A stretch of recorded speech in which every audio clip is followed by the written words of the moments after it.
Please remember, the views expressed on Albertans in Space by our guests and hosts alike are opinions and do not represent the entire industry as a whole. Our podcast serves only as a platform, and all topics discussed are primarily for educational purposes only.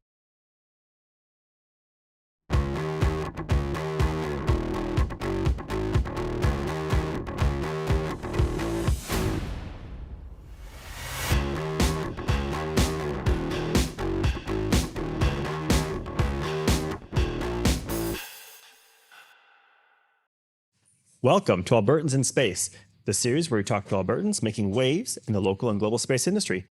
In today's episode, What's Up with Rocks? We speak with Dr. Chris Hurd from the University of Alberta to talk about rocks, but not just any rocks, meteorites and what they can tell us about space. I'm your host, Zach Trolley. And I'm the co-host and space junkie, Megan Westelmajor. Hey, Zach, How did the astronaut pay for parking? I don't know. At a parking meteor. Megan, that joke rocks. I give it 5 out of 10. It wasn't my best work. Well, we'll work. We had a whole season to work through it. Albertans in Space is filmed in the city of Calgary on Treaty 7 territory. This land, traditionally called Mohkinstsis, belongs to many nations and peoples who make their home here. We honor the traditions taught to us by elders to acknowledge the generosity of Mother Earth and to take care of our land as humanity expands to new worlds. Megan, were you a rock collector when you were young? I actually really was interested in rocks. I would find the rocks that had like the gold flecks in them. Yep. I think it's called fool's gold and technical term pyrite. I would pretend it was real. I was that fool.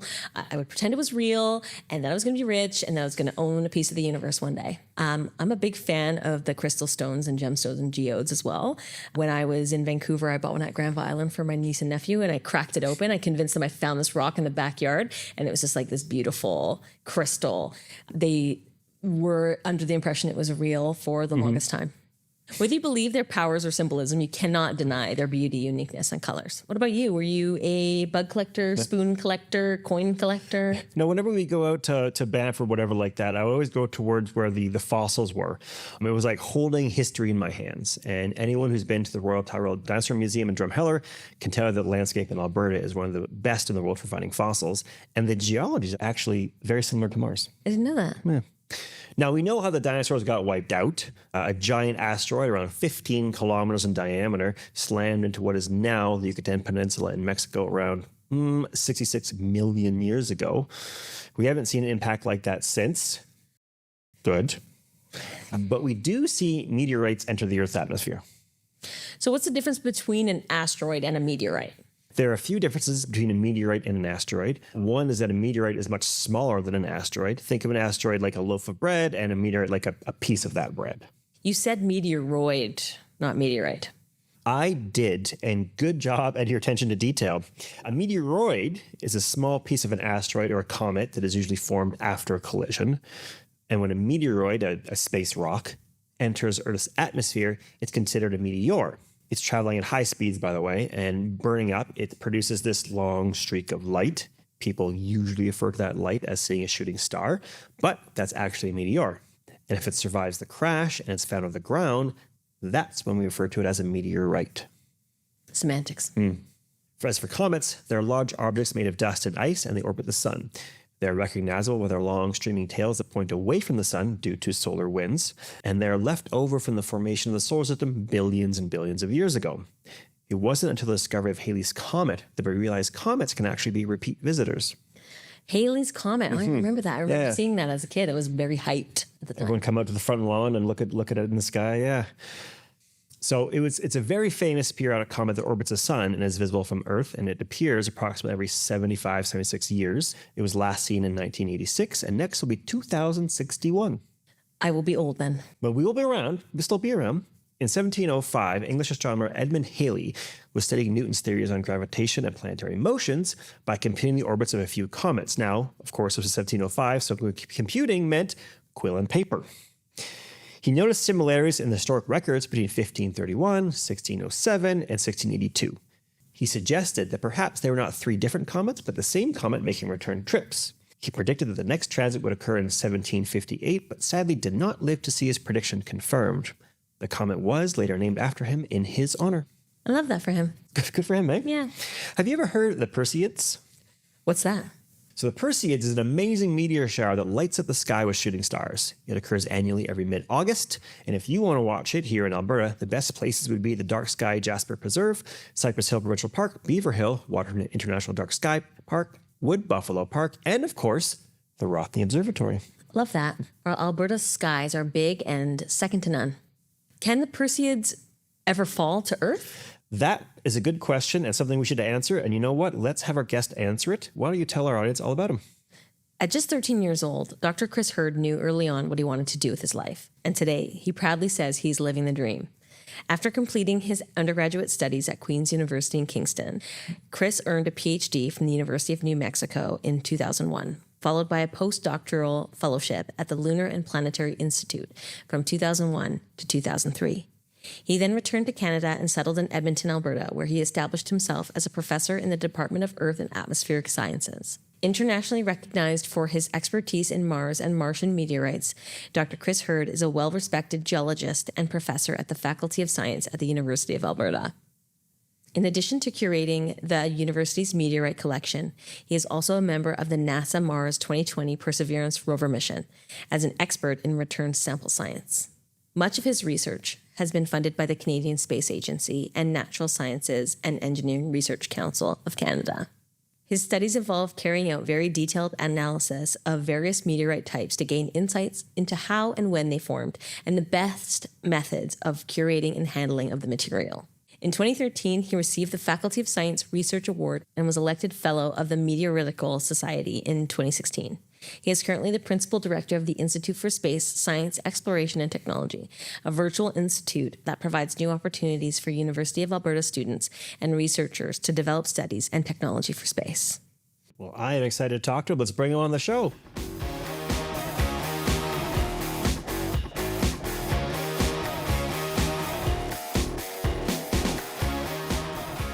Well, welcome, Chris, to Albertans in Space. Thank you for joining us today. My pleasure.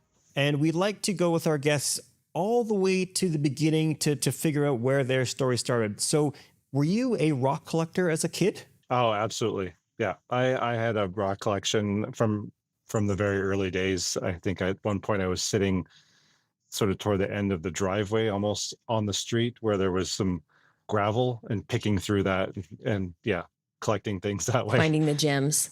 So you start with gravel. So it is definitely rocks that you're into. It was not like any rocks. Yeah, for sure. It's rocks. That was an early passion, but it's definitely rocks from space now. And that started mostly because of my dad, who's the retired curator of the National Meteorite Collection. Okay. So I grew up in Ottawa around basically rocks from space.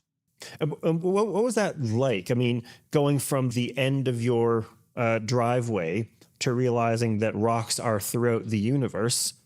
I mean, that seems like a very widening of horizons there. How did that go? Well, again, I attribute that to my father, who was really influential. I mean, he was trained as a geologist, did a lot of field work was away a number of summers doing field work in different parts of Canada. So understanding how the earth works. And then he took on the job as the curator of the meteorite collection, probably when I was about 13 or so, somewhere around there. So he could settle down a little bit more and not be away so many summers.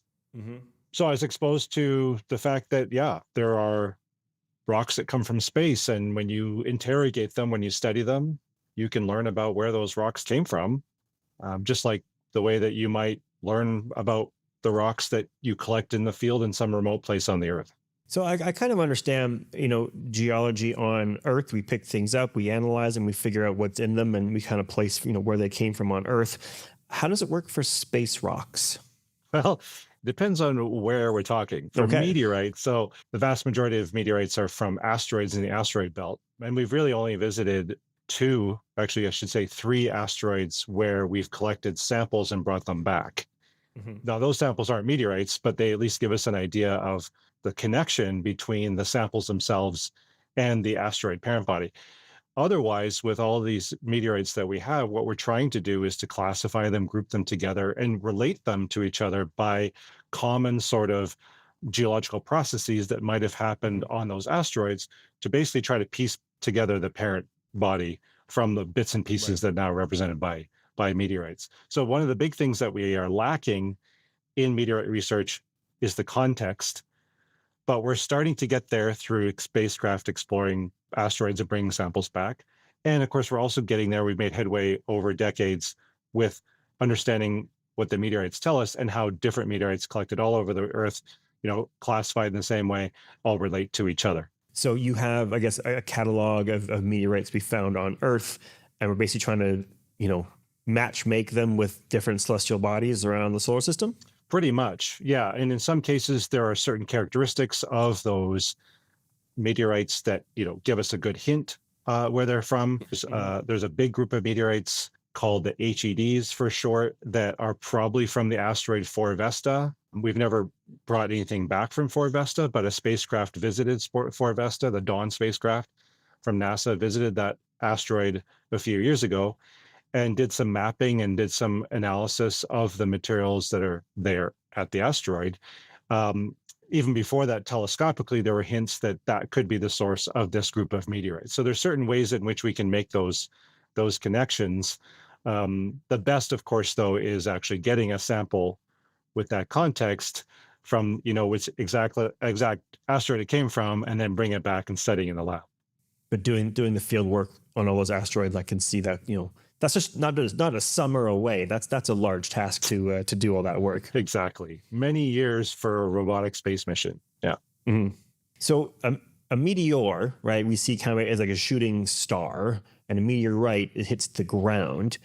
If I'm in a summer evening watching shooting stars, what's the risk of one of those like coming down and turning from a beautiful meteor shower into hitting me as a meteorite? Basically none of the shooting stars, because most of the shooting stars that we see, the meteors, are the object itself is actually no bigger than a grain of sand. So because it's streaking along, though, at like 60,000 kilometers an hour, hitting the top of the atmosphere, there's enough speed that it's heating up and basically vaporizing as it comes through the atmosphere. So the Earth kind of protects us from these tiny little, faster than Bullets. a speeding bullet type things conveniently. But then when the object is larger, and we're talking something like at least a half a meter across. Okay. When that type of thing, when that type of thing hits the top of the atmosphere going that fast, then something might survive. Now, even then, most, like 90+% of the object is ablated away. It's because of all that friction and heating and everything on the outside. It's gone. It's basically vaporized. But if it's large enough like that and strong enough, essentially, it will survive to make it to the surface of the Earth as a meteorite. Okay. But by and large, stargazing is a safe activity for us to partake in. Yes. Fantastic. We don't want to freak out our listeners. You have to ask an astronomer just to be sure, but yes, it's a pretty safe activity. And I'll just add that, when there is something that could drop a meteorite, we call it a fireball to kind of distinguish that from your sort of normal meteor. A fireball is actually a particularly bright type of meteor. Right. But that also will wake you up if you're sort of dozing off looking at the night sky, because that would be very bright by comparison, just because the rock itself is that much bigger and there's that much more energy involved, et cetera. And I think I've seen a few of those with the advent of dash cams now. I think people are able to capture them more frequently, and you get those. What was that? Alien invasion? What's going on? It must be an alien. There's a flying saucer. What else could it be? Yeah. Yep, dash cams, doorbell cameras as well. Lots of things like that are picking these up. Yeah. There's so much you can collect images of the sky now, which is pretty amazing. Can you tell us a bit about the study of meteorites versus just regular rocks from a terrestrial standpoint? It's very similar. We use a lot of the same approaches. We use standard methods for preparing the samples. We'll take a piece and trim it up and mount it in some epoxy, basically some glue that then hardens, and then we will polish it, slice it, and then it gets mounted on a glass slide and actually polished down to a standard thickness, which is about 30 microns, which is about 1/3 the thickness of a hair on your head. So very thin overall. And what we're doing there is we're preserving how the minerals are related to each other, but allowing light to pass through most of those minerals. And so that when we analyze that on a microscope like the one behind me, we just analyze it on that as a first pass to get an idea. But then after that, we take it to other instruments, electron microscopes type instruments, and then we can look at the minerals in detail. Then we can analyze those. And we do basically the same thing with rocks from the Earth. And with meteorites, we're just trying to tease as much information out of that small piece of rock as we possibly can. What can you tell us is inside of a meteorite? Like what kinds of things can be found in there? There are oftentimes minerals that are similar or at least familiar to us that we see on the Earth and rocks on the Earth. The way I describe minerals is they reflect the specific environment of formation. And that's the beauty of mineralogy, of identifying particular minerals or sets of minerals, what we call assemblages of minerals. They'll actually tell us how that particular rock formed. Again, this is really important when we're talking about meteorites from asteroids, because we can't, we haven't seen the field. We don't have the context. Right. So how do we tell how that actual rock formed? We look at it and we see what minerals are associated with each other. So some of the same minerals might be there, but other minerals will also be there that are not as familiar to us. And then we can interrogate those. And those basically reflect the really wide variety. And there's a big variety of different conditions under which those rocks formed on a bunch of different asteroids. Because the thing about the asteroid belt is there's ultimately millions of bits and pieces out there. And we're getting fragments from all of those. And those are reflecting the different histories of each of those parent bodies. So we're seeing the conditions under which those parent bodies went through their geological evolution, essentially. So it sounds to me like you're, to use an analogy, you're picking up like muffins and croissants and you're like trying to figure out the recipe by, staring at different pastries and be like, I think there's 4 cups of flour in this muffin batch here. Is that kind of what you're doing? It's a bit like that. Yeah, exactly. And also, that it was baked at 325 for 40 minutes, things like that. You're also trying to get lengths of time and also when it was done, that the baker did this 2 weeks ago as opposed to yesterday or something like that. So there's a bit of analogy there. Yes.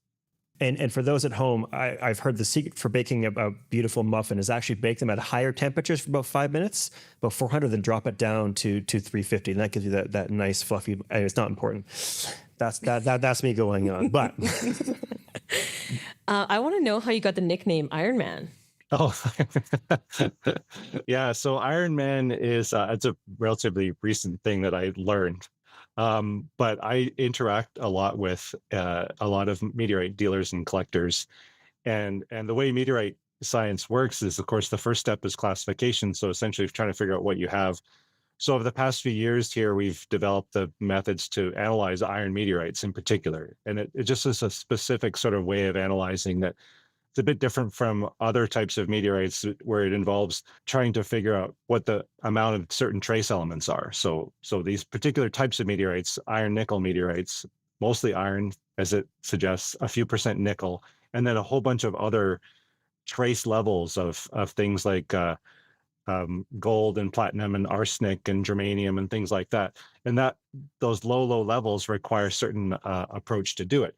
So I've been working on this for the past while. And then as it turns out, because I've done so many of them, the meteorite dealer community kind of nicknamed me Iron Man, which I hadn't even really realized, like I said, until just a couple months ago. Well, I mean, the rule of life is you can't give yourself your own nickname. It's not allowed. So you have to, other people have to give it to you. So there you go. Do you have a nickname? I tried to give myself a nickname as a young engineer.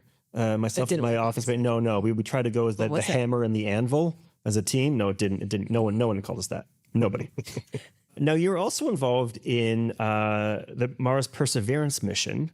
Now, you can't go there and wrap things in epoxy and slice them down to micron sizes. So how do you do science thousands of miles away? Well, there's a couple ways I've been doing that. And to kind of go back to the origin story again, when I was 13, I told my parents I want to study the geology of Mars and I want to be there when Mars samples come back. I'll attribute that partially to my geologist father, but also my children's librarian mother, so that I had lots of books to read, and reading science fiction authors like Isaac Asimov, people like that, was really inspirational. So I sort of put these concepts together and said, the geology of the Earth is so cool and so varied. Wouldn't it be amazing to kind of apply those same principles to a completely different planet that has its own history, where you can't even take sort of things like the gravity for granted, Right. the atmosphere, these are all different. So wouldn't that be interesting to sort of look at? So that really has guided a lot of my research. And when I went off to grad school, when I left Eastern Ontario and ventured out, I went off to New Mexico, to Albuquerque, to the University of New Mexico, which is a big move for me at the time, specifically to study meteorites from Mars. And these are, until we bring samples back from Mars, these are the only things that we have. There were 13 of them when I did my PhD and finished my PhD in 2001. Now there's like 215, something like that. So I've continued to study those. And similar to asteroids in that these are blasted off the surface of Mars by another impact. Something has to hit the surface of Mars, and stuff around the point of impact gets accelerated fast enough to leave Mars gravity, which is kind of mind-blowing. Right. It's wild to think that actually there's a natural delivery process for rocks from Mars to Earth. And they were only just figuring that out. In retrospect, I realized later they were only just kind of figuring out that these things were from Mars and this is how it worked when I was 13 and saying I wanted to work on these samples. You were on the cutting edge of this science. Right Yeah, there. I mean, I didn't know, but then when it came to the decision of like what I want to do in grad school, I thought this is what I want to do. I want to study actual samples and tease out information from them. So fast forward to last year, we completed a study that took, like, I'm talking 6-7 years with international partners to finally publish this study where we could start to link specific Martian meteorites to their locations on Mars. So we tried to actually start to be able to say, hey, that impact crater there is the source of one group of these Martian meteorites. And that one over on Tharsis is a source of a different group. So that's one way in which you do it, is you sort of advance the science for the samples that you have. And that's the beauty of it, is that you have the samples in the lab. You can apply all those methods. You can apply other methods like geochronology. So try to figure out exactly how old that rock is and when it was blasted off the surface. And that was a really big part of all of this. But the other way is to go and collect samples at the surface. So my involvement in the NASA Perseverance rover mission really is that. It stems from my expertise in working on meteorites in the lab, and Martian meteorites in particular. And I got on to the mission as what's called a participating scientist, where I could basically apply, say, hey, these criteria, or these, this experience, can you bring me on? And so I've been fortunate enough to do that. And what we've been doing in the last 4 years since landing, is to collect over 25 different samples from across the landing site for eventual return to Earth. So the idea there is to make sure that you have all that context, that you do get that context. So I like to say that with the Perseverance rover, instead of nature choosing where the samples come from, we get to choose where the samples come from. And then we collect them. There's a coring mechanism that get cored, they get sealed into tubes, and they're sealed in tubes on board, carrying them along. And the plan is eventually then hand those off to another spacecraft to bring them back to Earth. Okay. So a delivery system, maybe slow in the making, but much faster than waiting for an asteroid to land in directly onto the rover and then launch those safely back to Earth. Right. Yeah, I think that's a better plan than that. Better plan. Yeah, Definitely. I remember talking to, this would have been 10, 15 years ago now, a Martian rover scientist talking about looking for life on other planets, and he said, if something runs up to the camera and bites it, then we know it's alive. That one's easy. Everything between that and dead rock is, unknown to us. And you mentioned it as before about, it's different gravity and different atmosphere. What is that like working on an alien world? Are you looking for life? Are you looking for Earth analogs? What are you looking for? Literally looking to the unknown. Well, we are the main driver for this mission, and for the Mars sample return program writ large, is to look for ancient life. That was a big driver in the landing site and where it was selected, this Jezero crater, which used to have a river flowing into this crater, filling it up maybe a couple hundred meters depth. So imagine basically a crater lake with an active river flowing into it. the rocks from that are there, they're preserved there. And our job has been to interrogate those rocks with the rover instruments to try to figure out, to map the geology and then collect these samples. Because from orbit, that type of environment I just described is one that is most conducive, therefore, to maybe preserving ancient life. We also know from sort of relative information about the ages of the rocks there that this was all happening 3.5 to 4 billion years ago, back at a time when Mars' atmosphere is definitely thicker and the surface temperatures are warmer, and obviously there was liquid water stable and flowing across the surface. So that is a major driver of the whole endeavor. The main way that you would be able to tell, to modify your statement, yes, unless something comes up and bites the camera. When you're looking at old rocks, the closest thing would be you uncover a dinosaur bone or something like really obvious, right? Something like that. You can see, that I can see an insect in the rock. Obviously, there's an insect. There was something here. There was something here, and it's very obvious that that's there. But the chances of that are extremely low, and the most likely thing, if it's there, is microbial, so microscopic evidence, and it might not even be the dead bug bodies themselves. It might be chemical signatures. In fact, it's most likely to be chemical signatures. And so in order to really address that, you have to have samples back in the lab on the Earth. No matter how great our instruments are on board this rover or the next generation of instruments, we're not at the stage yet where we can say that in rocks that are 3.5 billion years old, that there was definitely life there. So that's why that's the major driver is you have to get them into labs on the Earth. You've got to get them to the best possible instruments, the ones that continue to develop on the Earth, where you can continue to push the frontiers of the technology to get, look at smaller and smaller things, or, tinier and tinier ratios or things like that. Okay. So don't expect any announcements of aliens on Mars yet. You'll be on the hook for that. Season 3? Still figuring it out. Season 23? Yeah, we'll see how that goes. Season 150,000? Yeah, we'll see how far we get. Talking back on Earth's side, can you tell us about what a cold curation facility is and what it does? Yeah, absolutely. So this is a part of my research program that has developed over the past 10, 15 years since I've been here at the U of A, where we found the need to develop specific types of curation. And curation is really a really important part, especially when you're talking about something like bringing Mars samples back or specific sample return missions, because you can make the spacecraft clean, you can do things robotically, you can seal samples, but once you get them back to the Earth environment at the surface is very different. In fact, it's extremely different from anything that those other samples have seen, and it's full of life, microbes, etc. So you have to be able to preserve the samples when they come back against all of that stuff that we have at the Earth's surface. So in January of 2000, a meteorite, not from Mars, but a particular type of meteorite called a carbonaceous chondrite, fell on the surface of Tagish Lake in northern British Columbia onto the frozen surface. So middle of winter, fell on the frozen surface. A few days later, some pieces were collected up, and on the advice of scientists, the fellow who found them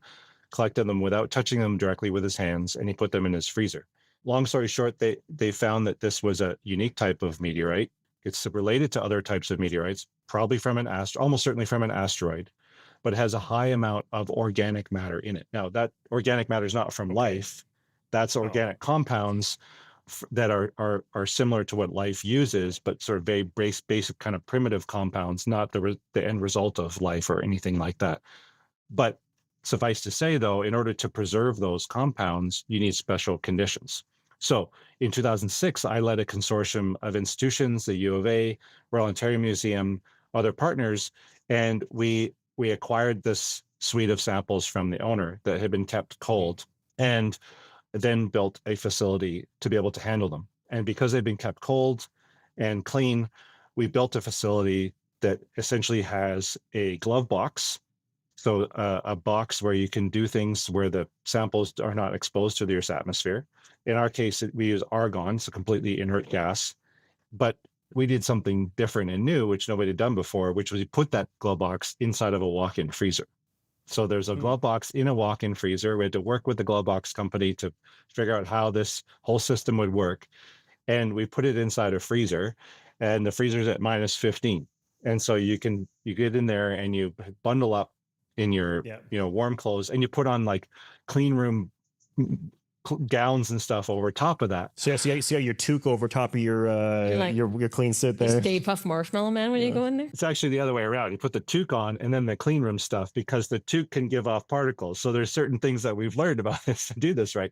And then you go in there, but then you can bring the sample in, and this Tagish Lake meteorite material can be processed inside of this glove box while keeping it cold. And the inside of that rock has never seen the Earth's atmosphere and has been kept cold.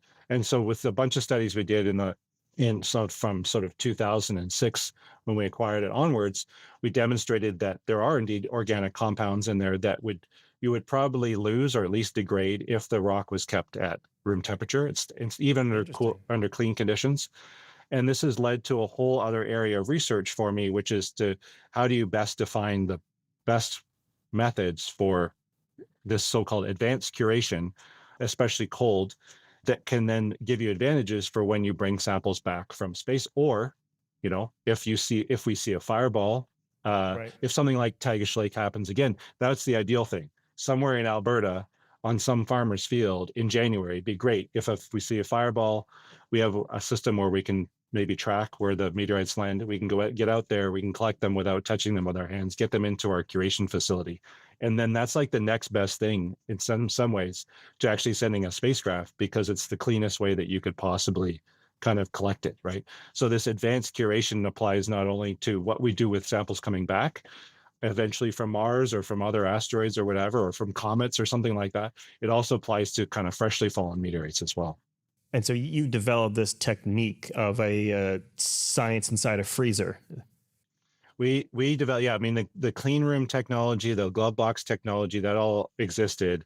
We were the first to put it inside of a cold room in order to keep things. So we have the only facility anywhere for that. Is there like a way to track when a meteorite falls onto Earth?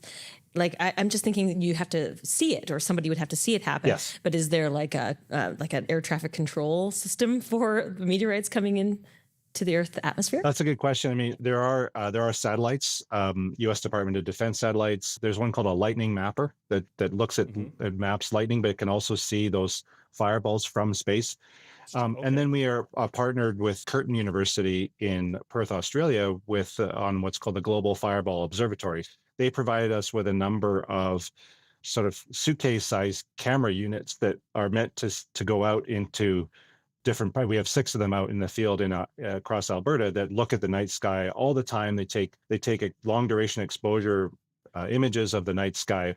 And then when there is a fireball and we catch it on sort of 2 or more of these cameras, we can triangulate.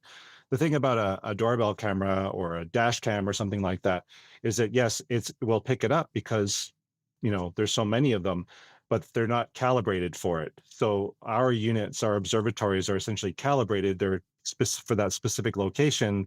And we can then have really precise data if and when there is a fireball that's caught on those cameras. Yeah.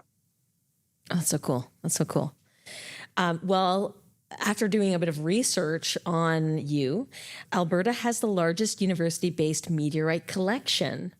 Why Alberta? Tell us about the Meteorite Curation Lab and everything you're doing.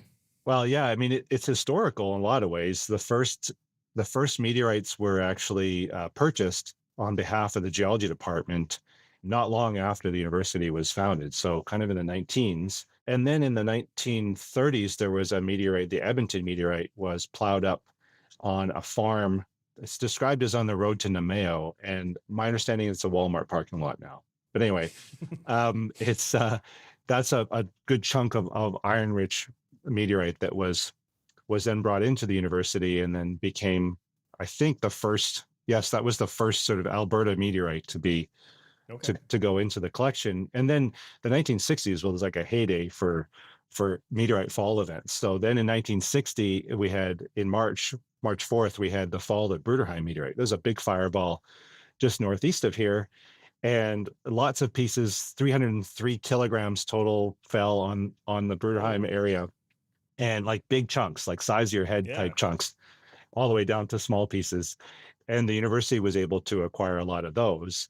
And then we have really cool archival records of the head of the geology department and basically the de facto curator of the meteorite collection, Bob Follensby, in a correspondence with a who's who in the 1960s of all these people who all over the world who were doing research on meteorites and applying their new techniques, et cetera. And he would trade material. He would say, here, we just got this Bruderheim sample.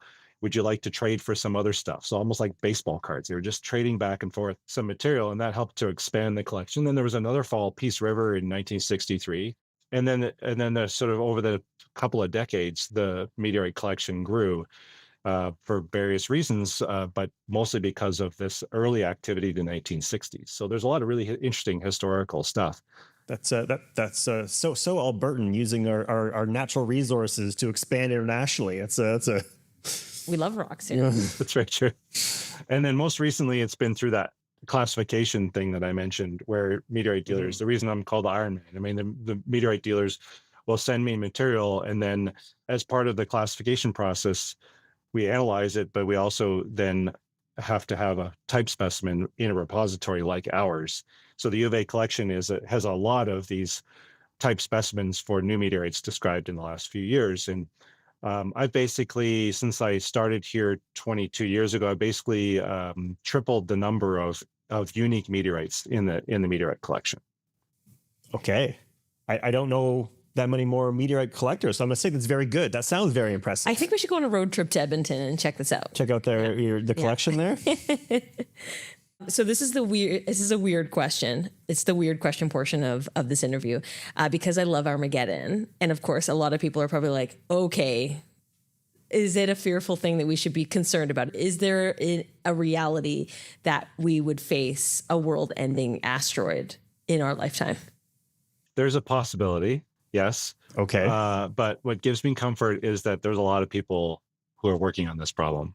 And even spacecraft that are being developed for launch to try to make sure we can map out where all of these near-Earth objects, as they're called, which could be asteroids or comets, or basically naturally occurring objects that could sneak up on us, or that But for the most part, we know where a good proportion of them are, and statistically speaking, we then have a good idea of sort of where the largest, most dangerous ones and most dangerous orbits are. But yes, there's a lot of effort to look for that. As you say, if the asteroid is large enough, it's still traveling that 60,000 kilometers an hour like a meteorite or a meteor, but it's huge, right? It's kilometers across instead of a meter across. And to it, the atmosphere of the Earth is nothing. It's like, that's not going to slow me down. And then it hits the surface, vaporizes, and makes an impact crater and causes all kinds of environmental damage, as we've seen from the Earth's rock record over its history. I mean, you just use environmental damage so lightly. Like, I spill some oil on the ground, it's environmental damage. You're talking wiping out a continent as, there's a bit of environmental impact in this area right here, this black zone. Yeah, a big hole in the atmosphere temporarily, and a fireball that goes off across the surface of the Earth, and tsunamis and all the rest. That's right. An incident. In the Department of Geology, Alberta's got lots of geologists, right? I think we're one of the probably most drilled places on Earth. How do you see the crossover in what, let's say, a prospector would do, or a reservoir engineer, to what, maybe in the future a space resource geologist would do? Or what are the skill sets there?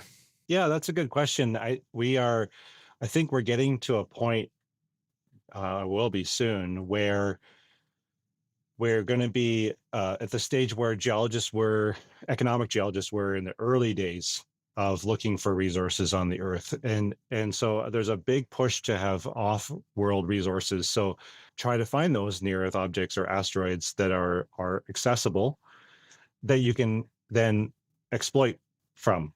And most people think, well, iron nickel meteorites, like I mentioned, have gold in them, that you're going to do that, platinum or whatever. That's not really what most sort of business models are based on. that might actually be sort of an interesting byproduct for some of these asteroids. The main thing is water, because you need water for human exploration. You need water. You can split water to produce fuel for rockets. You can essentially, one of the models I've heard is to essentially, the equivalent would be to basically set up the gas stations. So essentially set up something on an asteroid where it just basically extracts the water, splits it, has hydrogen, oxygen, and then you can sell that to spacecraft companies that will go by and then fuel up and then keep going, right? Because that's out there, and you have saved all the cost of launching that fuel off of the surface of the Earth. Even just, a kilogram of water is several $1,000s. It's come down a lot because different, launch costs have come down, but the number used to be $10,000 for a kilogram. Now it's, but still it's a lot. So if you need a bunch of water or a bunch of water equivalent, and it's already out there, then it makes sense. It makes business sense to be able to try to do that. So there are some companies are really looking at that. So it is really from a sort of a resource perspective, but a different perspective. And I'll just say that, the closest thing that we have to what we expect to find in these asteroids are in meteorites. So it kind of changes our perspective on how we look at the meteorites as well. I had a student a few years ago who came to me and said, I'm really interested in this topic. And she ended up doing two very great, really quite interesting studies, kind of looking at the meteorites, certain meteorites from that perspective, or getting information that sort of feeds into this whole question of, okay, how much of a particular type, how much water, how much of a particular type of metal would you expect in this or that type of an asteroid if the meteorites are any indication. Because we talked to Sean Mitra in season 1 about the business case for space resources, and it's interesting to hear that you have students that start thinking that through a different lens, right? It's one thing to look at it through a scientific lens, but then Alberta, we have our resource engineers, petroleum engineers, and all that, and start looking at, okay, water along with steel, nickel, iron, cobalt, all you have. That's a very interesting idea. Yeah, I will say though that I think we need more conversations. I think the same way that you have our department continues to train and post-secondary institutions continue to train geologists that go on and work on well sites or for oil and gas or for critical minerals, things like that. Yeah. I think we need more of that though, to train people to be able to say, okay, this is what you have in these extraterrestrial samples. And this is the sort of the ground information, the ground truth, if you will, for what you can anticipate. Because I've seen a lot of sort of arm wavy, let's just say, interpretations of what you expect to find and how much energy it would take and what the form is, etc. It's not like the water is just there to be baked off. It's actually bound up in minerals, which is just one example of the type of information that you get when you study the samples in the form of meteorites. I've seen, let's say, arm wavy, I think is the polite way to say, pitch decks on this topic. And we say here all the time, space is hard. I think some people have like this Colorado go west idea of just knocking your pickaxe in the ground and the geyser showing up and we struck gold. And because there's so much minerals in space, so it's hard not to get excited, but we have to approach it with a bit of a critical lens. Absolutely. Now, do you have a story about a specific meteorite or your favorite rock that you'd like to share with our audience? What did you bring for show and tell? Yeah. There's been a lot of serendipity in the last few years for me as sort of the research that I do becomes more well known and people, we have a meteorite reporting system website where people upload photos that they think are meteorites and 99.9% of the time they're not. We have to break to them that it's not, but every now and then there is something interesting that shows up. And so either that way or through the classification process from people who want to know what the meteorites are, we've ended up with some really interesting discoveries. So 2020, I think it was during the height of COVID, I was approached about classifying an iron meteorite from Somalia, and it turned out to be gigantic, the 9th largest meteorite ever found. And ever, yeah, it's huge. And It has a very interesting sort of actually mixed history because it was also a cultural object. Has been taken out of Somalia. So just as an opportunity to work on something like that, but then we ended up finding new minerals inside. So 3 new minerals. And I mentioned before that minerals reflect the conditions under which the rocks form. So to find new minerals tells you that there's some other conditions that are not common in other meteorites, so that they're unique or nearly unique in this particular rock. So that was a big surprise and a really cool Can thing. you back up a second? How do you find new minerals? What is that? Isn't there like a table and that's what they are? What are we talking about? Well, we're here? not talking the elements, but how the elements themselves are combined together. And what's remarkable about these is that they're fairly commonly known compounds. So a mineral is a naturally occurring compound, a mixture of where the elements have come together and bound together to make a crystal structure. So these ones turn out to be various types of iron phosphates. So just 3 elements, so iron, phosphorus, and oxygen put together in a particular way. And in this case, what happened was we were analyzing, I'd found these things or hints of these things when I was originally classifying the meteorite, saved that for later to sort of investigate in more detail. When we did investigate in more detail, we were analyzing it, sort of doing a very careful analysis on the what's called the electron microprobe to try to get the exact proportions of those different elements in here in these minerals. And the very first morning that my colleague Andrew, who runs the microprobe here, was looking at it, he's like, "You've got at least 1 new mineral in there, if not 2." And I'm like, "What? Like, that's incredible." And the reason that we knew that is because it's the proportion of those elements that was new, but not completely unknown. Okay, so new in terms of found in nature, but in the 1980s, a chemistry group in France had synthesized these compounds before and characterized them. So we knew what they were, but they just never been described as a mineral before, as occurring in nature. So they've been completely described but never found. And we found them for the first time in this meteorite from Somalia. So we were able to then just verify a couple things and then propose them as new minerals. And then my colleague at Caltech found a third one, or characterized a third one. So we ended up with 3 of them in one meteorite, which still blows my mind. I mean, I didn't expect that at all. That's, some people go into, like my colleague from Caltech, he goes around looking for new minerals in meteorites. We just stumbled across them in this case. So you went out looking for loaves of bread and muffins, and you found puff pastries and eclairs. You're like, what? Bingo. What is this? Yeah, exactly. That's right. So what's next for you? What are you working on right now that you can share with us? Well, one big thing is really advocating for Mars sample return for the follow-on to the Perseverance mission. The latest moves by the U.S.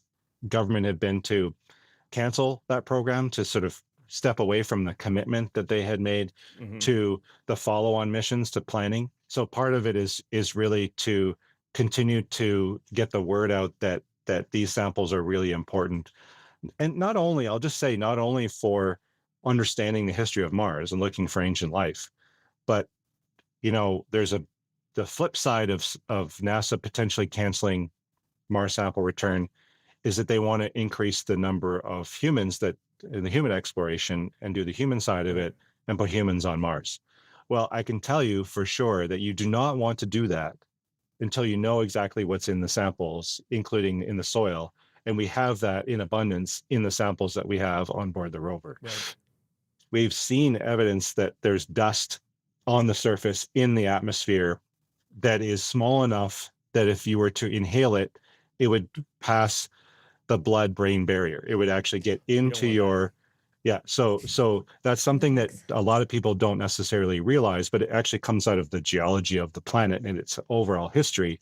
There is not water now, right? There's not a mechanism by which you would dissolve those particles into the ocean or rain or whatever. So they're floating around everywhere.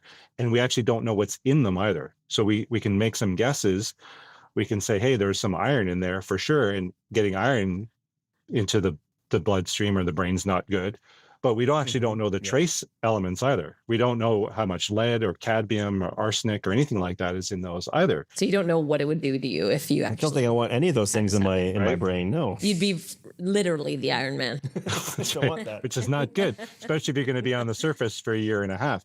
And you could argue that no matter what you do in that time frame to sort of mitigate the amount of dust, et cetera, you're not going to get rid of all of it. So it's going to get into the habitat. The astronauts are going to be exposed to it. So really knowing what it is and really treating those samples and doing basically the toxicology tests on those samples is, I think, I would even say ethically, the most important thing that we can do before we think about sending people there.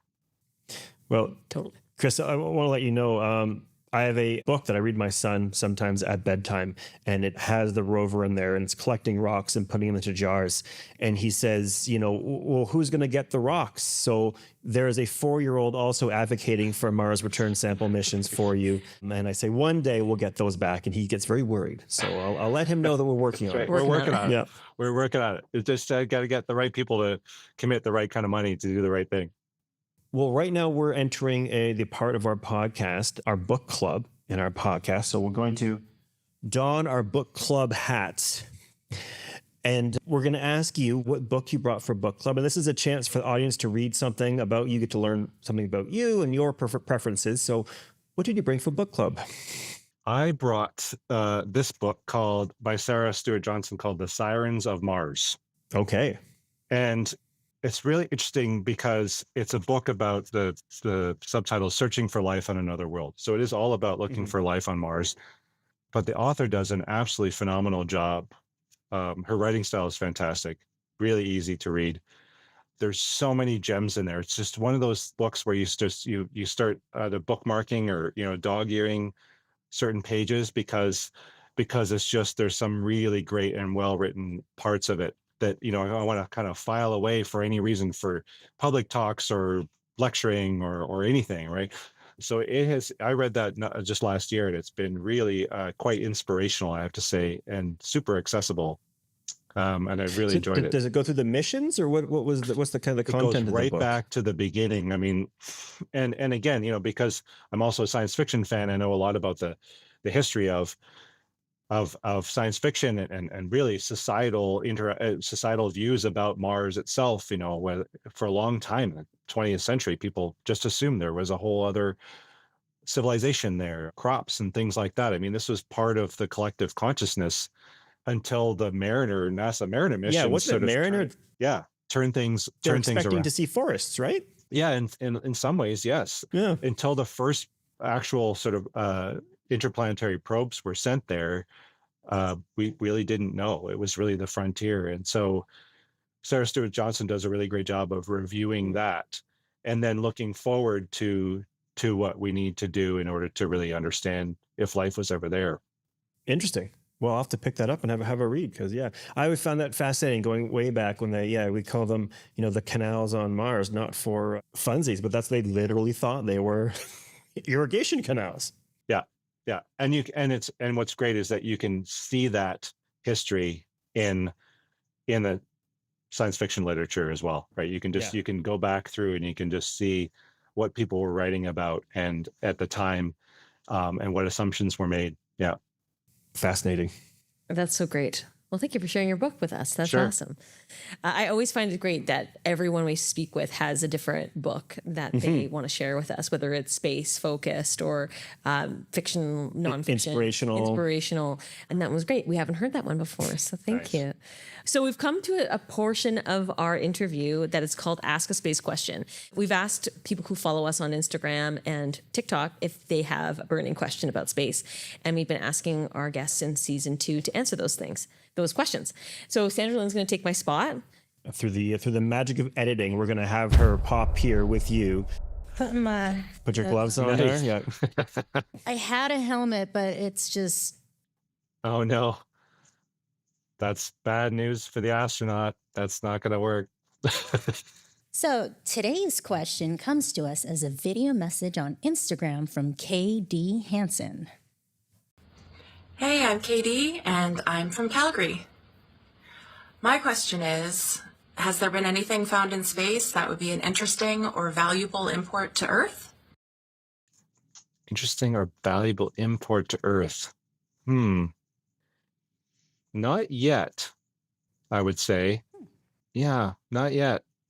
I think people are still looking, finding new minerals. Meteorites might be an interesting sort of angle. Mining for platinum is an idea, but at the same time, if you have too much of it, then you kind of flood the market and then you drive down the price of platinum and then the whole economics doesn't work. So yeah, there hasn't been anything yet. I will say though that I do like the idea that was put forward by Robert Sawyer, who's one of my favorite science fiction authors. He's a Canadian science fiction author. And I think it's in his book called Red Planet Blues. And there's a whole economy built up around mining fossils from Mars, like fossils of I think they're like sponges or different sort of organisms that are, sort of in this, they're unique.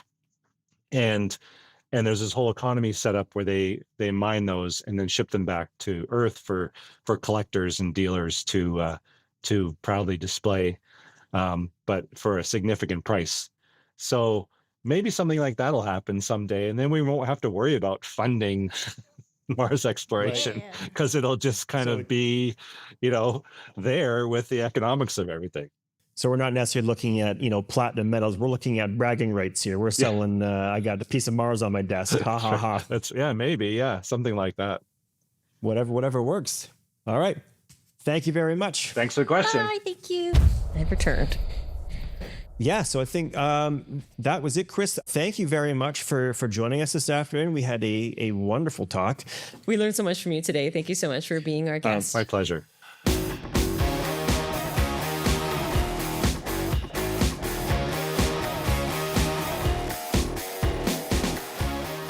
We would like to thank Dr. Chris Hurd for joining us today and sharing his passion for studying meteorites. This episode really did rock.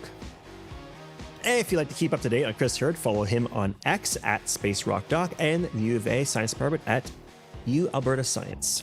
Shout out to Sandra Lynn for her writing research efforts, Matt Waterworth, our sound video engineer at NoCap Content Studios, his assistant, Parth Telkar, 6 Degrees Music and Sound, and Kristen, our behind-the-scenes photographer, for helping us make this podcast sound and look amazing. On the next episode of Albertans in Space, CubeSats Among Us, we speak with Priya Manavalan of Alberta Sat. Thank you so much for watching Albertans in Space. Make sure to tune into our socials to watch behind the scenes and exclusive content. You can watch Albertans in Space on TELUS Optic TV, Stream Plus, and our YouTube channel. For those who prefer listening, catch us on Spotify.